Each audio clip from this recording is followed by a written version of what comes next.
Hi, my name is Beverly Moore. I'm here to share a dream that I had 2 nights ago. So today is October 21st, 2014, and I had the dream on the morning of October the 19th, 2014. So I'm just going to get straight into the dream. Um, I did have two dreams that night. I may just limit this video just to that one dream. Um, I, like I said, I had two dreams, and this was the second of the two dreams, and I didn't wake up in between the dreams. So, this being the first dream that I had, by the time I woke up and was writing the dreams, this one, um, there was a lot more details in the dream that I couldn't remember because, um, yeah, I'd had a whole another dream after that. And so there just was some things, a lot. There was more to the dream, detail wise. But the gist of it, I definitely still have. So anyway, I wrote, as far as I can remember, some friends, but not people that I actually know in my real life now, were meeting at my house. There were 5 or 6 of us. During the time that we were meeting together, a long time passed, like maybe almost 12 hours. One of the ladies had even brought food with her that she was storing in my refrigerator. And I remember that because she was gathering it up at the time when the meeting was breaking up, some 12 hours later. That's my approximation of how long this meeting that we were having was. We were gathered together at my house for quite a while. So, anyway, over the duration of this long meeting, we all became keenly aware that the one world religion was officially beginning. However, the Antichrist was still not yet revealed. We became aware of this through putting things together and looking at what was happening in the world, or perhaps it was just revealed to us because we were discussing what was going on and what was going to begin to soon happen. And these things would not have been obvious to most people based on just seeing what was going on in the world. But we were taking what was going on in the world, plus it was being revealed to us, and we were also considering prophecy. So you take what's going on in the world, put it together with what you know of prophecy, and you could look out and see what was happening. So we were discussing the following traits of the evolution of the emerging one world religion. I wrote that at that time. So what I meant by that was the one world church was not yet formed in this dream, but it was somehow emerging. Anyway, these things, I wrote, these things pertain specifically to America, but they may apply everywhere for all I know.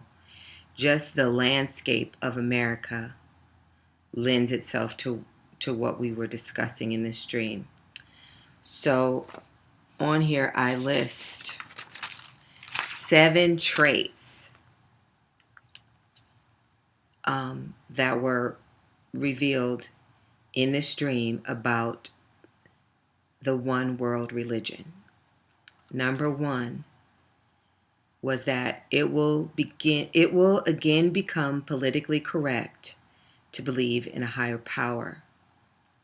And obviously we know that any discussion of God in schools. Like I have a nephew, and this was 5 or 6 years ago. He took his Bible, a children's Bible, to school on his own for his quiet reading time. They were told to bring a book. So he brought his kid Bible, and the teacher actually told him that he was not allowed to read that book to himself at private reading time. So, and any place that God pops up in the public arena, people are actively trying to wipe him out. They don't want anything to do with God. There are people who are trying to get God off the money, and God we trust off the money. And I mean, it's just quite obvious. City halls are being sued for having the Ten Commandments displayed. It's just a no-brainer. It's not politically correct to believe in God. But number one of the traits in the emerging one world religion are that it will again become politically correct to believe in a higher power. Number two, as we were looking out into the future from the perspective of the dream, people would begin to attend the one world church in mass. Meaning, I don't mean like Catholic mass. I mean the masses of the people would begin to attend these churches. And you would be considered very abnormal if you wouldn't go. Like something was wrong with you. They wouldn't consider you immoral. Immoral is the wrong word because there's nothing as deep as morals going on. We're only talking about social acceptability. Number three, these things would begin only after the credibility of traditional Christianity has been destroyed in the general public and true Christian doctrine has been demonized in the public arena. Real Christians will be considered bigots and fanatics and as evil as Hitler. And this will be considered a position that meets no opposition. So I hope that was clear. It just basically was saying trait number three would be that Christianity, true Christianity, as we kind of know it now, it's already kind of getting shaky, but true Christianity that believes that the Ten Commandments, that homosexuality is a sin and that marriage is between two people, a woman and a man, and all the things that we just took for granted that everybody knew was right or wrong. After those things have been sunk, then these things will begin to happen. Number four, the vast majority of people will readily accept that there is a higher power because of the signs and the wonders that will be going on during the last days, which are now, even the tribulation. They will begin to recognize that we, in fact, are in tribulation. The weather, all the craziness, people not being able to get along. And I also had a dream not too long ago that people just could not get along. They just, no matter what, people started recognizing that there's something so wrong with the world that you cannot even get along with another person. So anyway, number 4, again, the vast majority of people will readily accept that there is a higher power because of the signs and the wonders in the heavens and etc. So when Satan declares that he is God, they will eagerly accept him. Number 5, but before that happens, meaning before the Antichrist is even revealed, pressure will be placed on everyone, strong social pressure to attend church. At the beginning, these churches will just acknowledge a higher power, an unidentified higher power, and they will preach messages of positive affirmation of all the people and of life.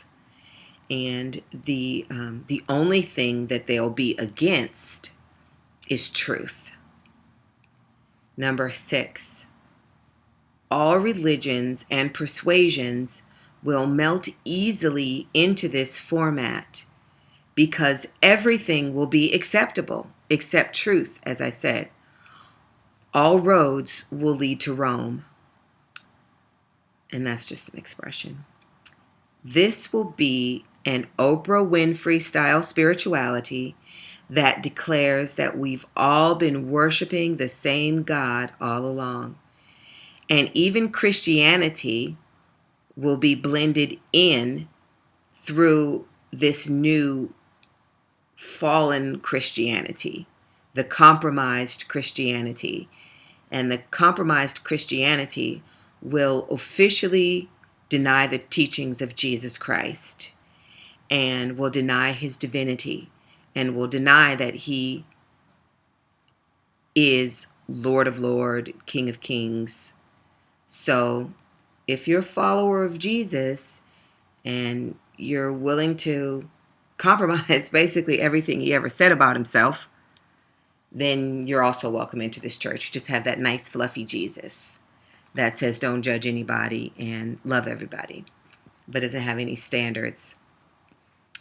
So, number 7, I suggested to the assembled guest in the dream that people would only have strong social pressure to attend the new church, and then the pressure would become intense and turn into persecution for those who will not believe and join the new church. Then the meeting broke up, and I warned them that even before pressure and persecution would begin, that there were people even that were in our meeting that would join the new church, that would join the new one world religion, because people are so weak in their faith. They're worshiping gods for reasons other than the fact that they just believe in him. So, so the meeting started breaking up, and it was really, really late once the meeting broke up in the dream. And me and another sister that was staying there at my house offered to walk the lady who gathered her, who brought food with her to the meeting, out to her car. I'm not sure what that has to do with anything, but that was the end of the dream. And just even in the dream, you had a sense that, these people, some of these people are really weak, and they're just going to walk right into the one world church just because they're the types of people who like to go along with the crowd. It's pretty sad. So I'm not at all sure how clear that was. I'm not even sure I'll use this video. I might try and go and make these points more succinct so that it's clearer. But anyway, that was the dream. One world religion coming all over America, and everything will be acceptable. If you want to marry a goat, there was this one show I watched on cable one time, and this guy was as serious as a heart attack, in love with his car. His car was a male personality named Chase. Yeah, his car was named Chase. And he was in a relationship with his car. So all that kind of stuff is going to be acceptable. But the truth of the one God who created us all, that won't be acceptable. The truth that there are moral standards, don't bring that stuff in there. But bring all your your wickedness. You can bring all your demons, everything, anything and everything. No judging. Come join this church. And it's just a platform for the worship of Satan to eventually come. I mean, this is so serious. It's like, as I'm even talking about this, sometimes I get like a little shudder because just, wow, this is deep. This is heavy. It's really coming all the way down to it now. Because if we actually have entered the beginning of the tribulation, there's not much time left out of, over 6,000 years of human history since God created Adam and Eve, all those generations of people. It comes down to us. It's kind of exciting, and then it's kind of, we're about to really, really go through it. And but Jesus, he did say in Matthew chapter 24, when we see these things happening, rejoice, because we know that our redemption is drawing nigh. That is